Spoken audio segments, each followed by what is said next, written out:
All right, everybody, we are back here at Belle Station.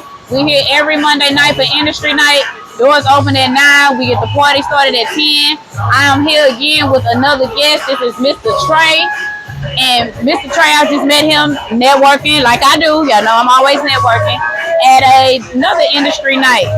And this is a phenomenal man. It was his industry event. It was magnificent. It was over here at the old Amale. What's the name of it now? Palafis. Monopolis? Palafis. Palafis.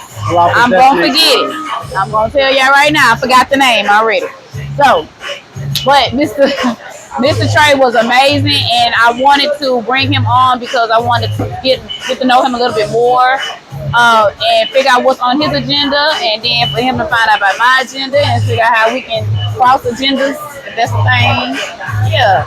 And so go ahead, Mr. Trey, tell the people about yourself and where you from and how you found yourself here and how you find yourself doing what you were doing. Yeah, so my name is Trey Sanders. I'm the CEO, founder of Counterculture Management. We're a local artist management company based here in Houston, Texas. In addition to our management services, we do events and strategic partnerships with various music companies, depending on situation. Nice. We've also done some projects with Texas Southern University, which I'm very proud of, you know what I mean? So, Tigers. Yes, Over here with the Tigers. I've had my artist management company for almost about a year now, but I've been working in the music industry over the past 4 years, since 2019. And I've had internships at some of these record labels and music companies. So I have a lot of experience on the professional business side of music.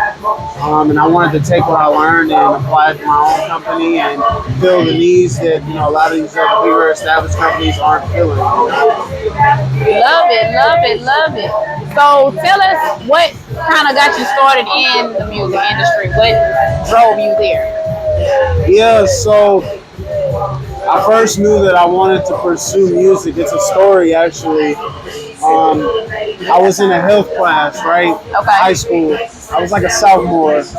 And we had a project at the end of the semester where we basically had to we had to use the information we learned in class and create some sort of medium to explain it. So that could have been a poster, that could have been a video. But this one individual in that class in particular, he did a whole rap song. Wow. And he played it in the class. And, this was around the time, like during the SoundCloud era, like it was a very vibrant time in music. I was, one of the few people, who was looking at the emerging artists and engaging them and really keeping track of their careers as they progress. Like Lil Uzi Vert, Playboi Carti, Travis Scott. A lot of the artists that are still relevant today, but in that moment, something clicked, because the music was fire, but he was rapping about fruits and vegetables and all this other stuff like that. So, I hit him up, and he told me he produced the beat and everything, and he rapped the beat, everything. And so I got my first start in pursuing music production.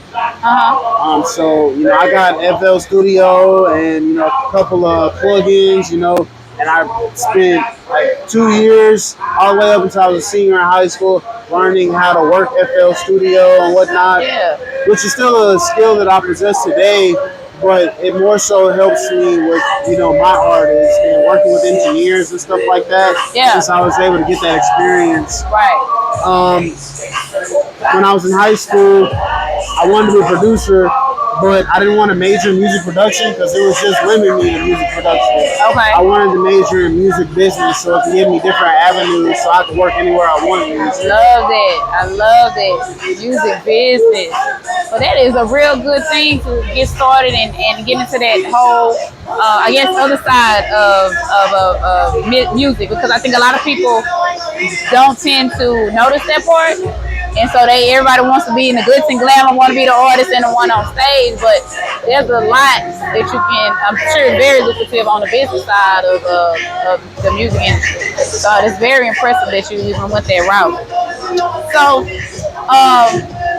with you doing the event, tell the people a little bit more like the importance of why they should be their artists, what networking kind of do to transform them and kind of get them, like, I guess where they are. Because a lot of people, they come over here and they say, you know what I'm saying, I'm trying to get this thing popping, I'm trying to get it up.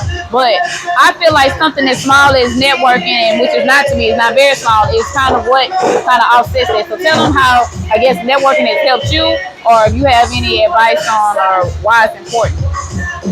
Yeah, so one of the things that I learned working at these music companies and these record labels, you know, oftentimes us as music consumers, you know, we feel like the music isn't hitting the same, and we feel like the talent isn't there, right?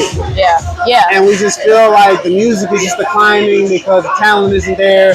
You know, back in the day, they just had that talent, and but what I realized was the talent hasn't gone anywhere. Right. You know, the talent is still out here, but the resources, the knowledge, yeah, and the tools to succeed as an artist aren't out here. So you can have a top artist who can really reach that Drake level, that Travis Scott level, but I mean, the likelihood, it's a probability game. So the likelihood that they'll be able to have a team. Right. Wow. The resources. And then let alone that team is like having good intentions about the artist. Right. You know, then that number gets smaller. Yeah. They could have good intentions, you know, but they might not know the business. Yeah. You know, so that limits your success as well. Right. You know, it's very much a probability game, you know, based off of so many variables, but that's the void it's missing and why we don't see too much talent being presented to us as music consumers. Right. And, you know, the industry has changed as well. So, you know, streaming is now a thing, of course. Yeah. So, you know, the money isn't the same, you know, and it's not being distributed to the artists like it should be or like it was back in the day, you know, when they were selling millions of records. And, you know, you multiply $10, $12 times a million records, that's a lot of money. That is. You know, but the record industry has definitely changed, you know. These labels are making lots of layoffs and cuts and adjustments to their business. They're cutting a lot of the promotional departments, even artist development and A&R, like it's completely changed, you know. But those are the departments that were so important as to how artists succeed, you know? Right. So record labels right now are just trying to acquire talent, but not necessarily find the talent and develop them and get to that Drake or Michael Jackson, right? You know, that top A-list level. Wow. But that's where we come in. You know, we want to work with artists who have the talent, but they need to be coached to the point where they can get to that point. Right. To be that next generation of musical leaders. And, that's the need that we feel, and we want to do the mixer because it's important for people to collaborate. You know, a lot of times people want to go up to these big artists and, you know, these big music executives and show them their music, send them their music, when, you know, in all honesty, they really don't give a shit. Yeah. They don't really give a shit about, you know, helping and uplifting people, you know, not unless it really will benefit them in certain ways, you know.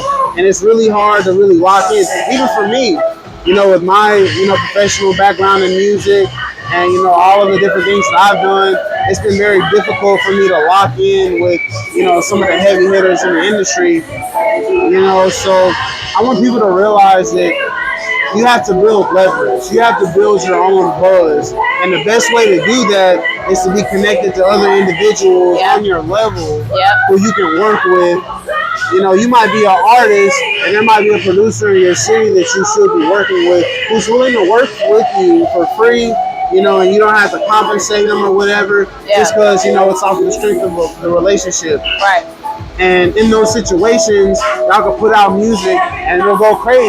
You know? At that point, you have leverage. Yeah. You don't have to worry about going to reach out to people. They'll be trying to reach out to you because they see that you got a little buzz going and they want to be involved and they want to associate themselves with you. That's so true. You know, so that's what the mixture is all about. It's about connecting the community, making sure everything is not so pocketed and providing the tools and knowledge and resources that professionals and creators need to succeed in the music business. I love it. I love it. So, like they said, collaboration over competition any day, and to get out here and network. And like you said, you definitely want to partner up with somebody because a lot of times I feel like people. I think we was talking with it might have been Ron or somebody. And then people get out here and they just feel like, you know what I'm saying, like they stuff don't stink and they just too cocky. And it's like realistically you need somebody in your corner telling you the truth. Because you have too many hype men and you don't realize that you really don't got it going on. So sometimes you need to have somebody, a fellow person, a peer that can tell you kind of where you are weak and then how to strengthen yourself with your weakness. And a lot of times we just feel like, we don't want to associate ourselves, or what Drake made that song, No New Friends. And you really need some new friends that's gonna tell you something. Some people stay around you because they just wanna make sure they stay in the circle and they don't wanna hurt your feelings. But you really want people that's already of a level as you, so that they can, you know what I'm saying, well, they have nothing to lose, and why would they lie to you? So that always helps too. Absolutely. That can even be a problem on a higher level too. As artists, there's a lot of established artists, but being an artist is a business at the end of the day. And if you don't have the right people on your team who really want to help you and provide opportunities for you, because all opportunities aren't going to be paid. Right. Yep. And if you have a team full of people who don't realize that, they're going to miss good opportunities for you simply because it's not paid. Yep. I remember I spoke with a colleague of mine at one of these record labels. I won't say which one or say the artist, but she had the opportunity to perform at an event.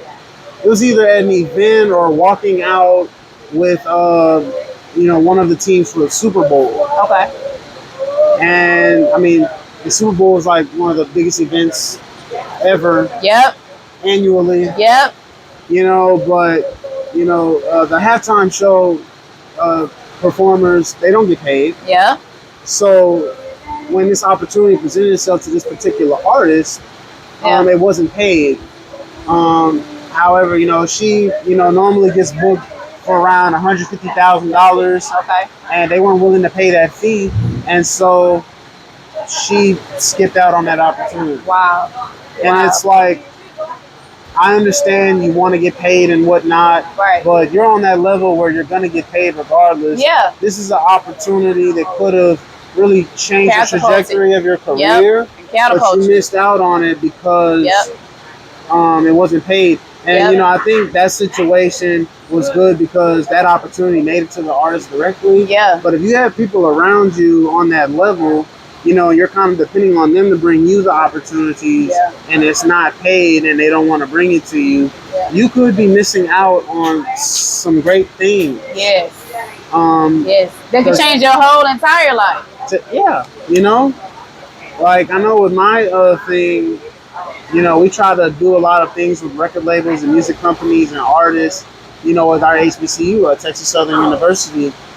And it's very challenging, working with artists because, they always want to get paid. Yeah. Even the developing artists. Yeah. Yep. And it's like a school like Texas Southern University does not have the budget to do small activations with record labels and artists and whatnot. Some of these, PWIs, they do, but we're HBCU. Right. But what I try to get the industry to realize is, if you're a rap artist, your audience is at the HBCU. Yep. And if you don't engage with your audience enough as artists, you'll fade. You'll fade away. They'll find another artist that they'll mess with. It's very important to be engaged with your audience, guys. And, we see it all the time. So, like, you'll have that short sprint, that year or two where you're just so locked into making money and getting booked for shows and all this, that, and the other, and you're still putting out music, but eventually when it fades away, it's because you don't have enough moments engaging with your audience. And so although opportunities like that that present themselves aren't paid, it's still a good opportunity for you to make a moment. You know, and I just wish I see more artists trying to make more moments with their audiences and their community, because those are the very people that's going to keep you relevant, and keep making you money, and keep supporting you. And then even on the professional side, like not all professional opportunities are paid, you know. And you have to take a risk sometimes and help people. And I'm sure you know something about that. That's the first thing of entrepreneurship 101. You got to be a risk taker. If you're not a risk taker, go ahead and finish clocking in and get the safe money. You know what I'm saying? Get paid hourly. And then the other thing, like I said, I'm always preaching this, is that instead of you approaching things on what a person or what something can do for you, but they're not doing nothing for you, you need to figure out how you can better service an individual or maybe an organization. Because when you do that, you never know who it is that they know on the back end is watching you, and then they'll be able to put you in a light where the money is. But a lot of times, like I said, we so invested in ourselves and what's on our agenda that we don't want to help, you know what I'm saying, other people. We don't want to give somebody else a break, but we want all the breaks. We want everybody needs to make way for me, make way for the room. Yeah, here I come, and make sure you pay me. But you don't even want to do a favor, do a handout here. And I'm not saying everything. You ain't got to sit up here and sell yourself, but you got to go out here. No, really, you have to go out here and sometimes be a good judgment of character. And then that's why a lot of times I promote with working with entrepreneurs, working on your self-development, your self-care. Because when you work on yourself, your way your mind is, your way your mind process things is going to be different. And you should not be the same person going as an independent agent, whether you're an artist or entrepreneur. It should not be the same as you were, you know what I'm saying, 5 or 10 years ago. You should always be developing, evolving and developing.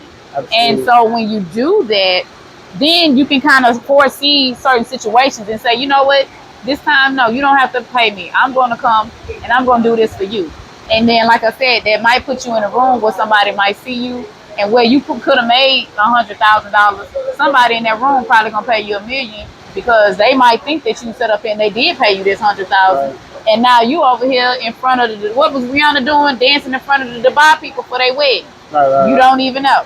You think she asked for that? No. And even though she a big brand, she probably was psyched out her mind that she was dancing for a whole billionaire or whatever over in Dubai. Was it Dubai? I don't know. I'm just sitting up here. Look, I'm in social, but I ain't too social. I watch just enough. Enough Instagram searching. But yeah, so you don't miss those opportunities. Yeah, you don't want to miss opportunities, guys. Whether you're creative or professional. You know, I have people, unfortunately, and let me just throw this out there.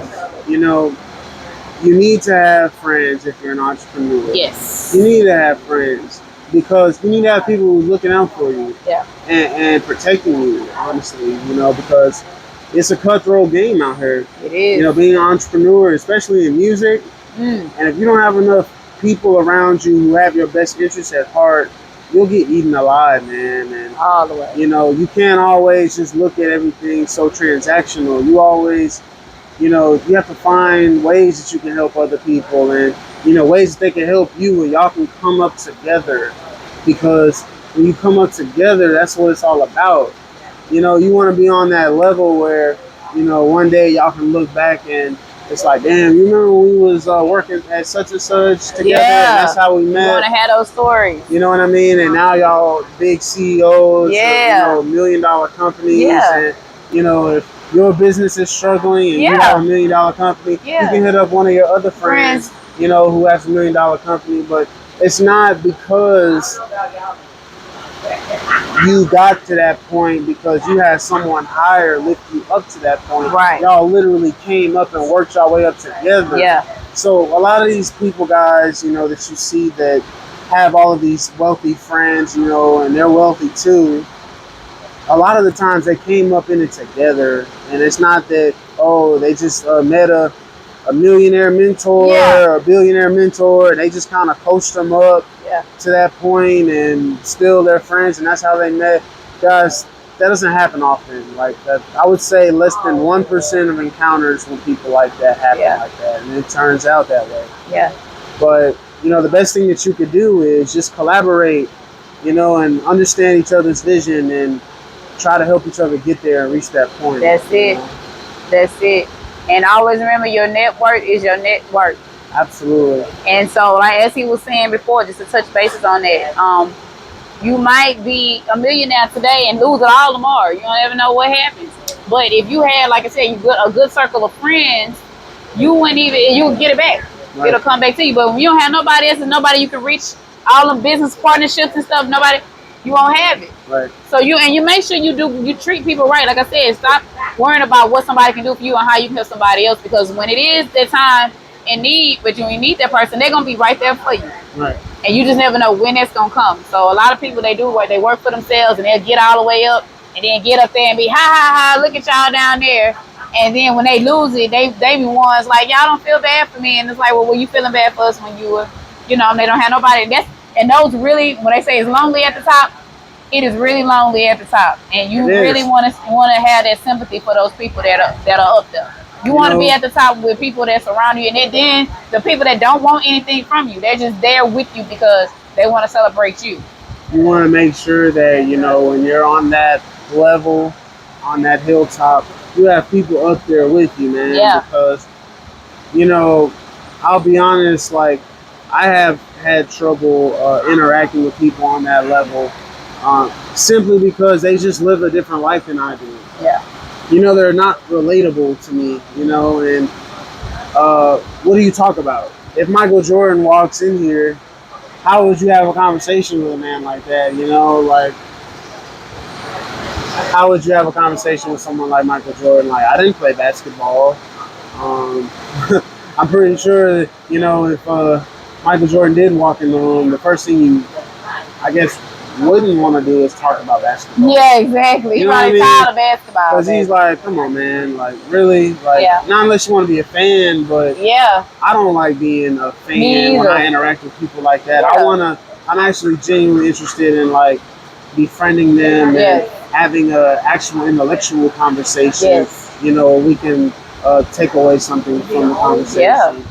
Yeah. But, Michael Jordan walks in, it's hard to interact with a man like that, because y'all don't have too much to relate to. You're not making as much money as him. Yeah. You don't have the same circle as that guy. Right. It's very difficult, quite frankly. Right. So, like I said, the best thing you can do is just connect with people on your own level. Yeah. And work your way up to that level. Start out there, and then that way you can be put in a room where maybe somebody can help you financially, and you'll know how to articulate. And you'll know what it is they say. But when you don't put yourself out there and expose you, and practice makes perfect. I'm not saying that you want to come and practice amongst, the commoners, but you want to practice amongst the commoners before you get into the room and at these big board tables and know what it is, what's proper to say, what's not proper to say. And before you make a fool of yourself and embarrass your mama and go out here and just say something stupid, and then you close down and mess up $1 million deal. Oh, they didn't close up on this. So that's a sign. That is definitely a sign. But I want to thank you, Trey, for even coming out, and like I said, I want to continue supporting you, everything that you have going on. Definitely want to do business with you because, like I said, especially when you meet another, I call them big dogs, you want to make sure that you're able to have something to value that you bring into them. Like I said, it's something that I want to be able to help with you, and then kind of vice versa. So you'll know who it is that you're talking to. You'll resonate. You'll understand what the conversation that they have. If this is somebody that you want to do business with, or somebody that you want to, got to bypass, or wait till they put a pin in them and come back around to them. And so Trey is definitely somebody out here. He's doing it, and I love people that's out here doing it because I'm out here trying to do it too. So, was there anything else, Trey, you want to tell the people where to find you at? Like I said, I appreciate you coming out. Thank you very much. Yes. We're on Instagram for now. We're going to be expanding to other platforms later. So you can follow me on my personal at Morellatrey, Morellatrey. And then my business page is Counterculture MGMT. Yeah, just connect with me and check us out and see what we do. We'll also have our website, https colon / counterculturemgnt.com. You can check more about our services and what we have to offer, as well as some of our artists that we work with. And we're going to keep expanding and growing the Space City music industry mixer. So be on the lookout for those events as well. There's a great opportunity to network locally in Houston with other artists, creators, and professionals. And thank you so much for this interview and for connecting with me. And no, absolutely. Yes, we will continue to support each other. We will, absolutely. And y'all remember, not the lights out on us too. But y'all remember we're here every Monday night here at Belle Station. Doors open at 9 and we get the party started at 10. And we're gonna catch y'all next Monday. Everybody ready for me to wrap it up? And we'll see y'all then. Take care. Take care. Thanks. All right. Let me sit up. Girl, we gotta find a word.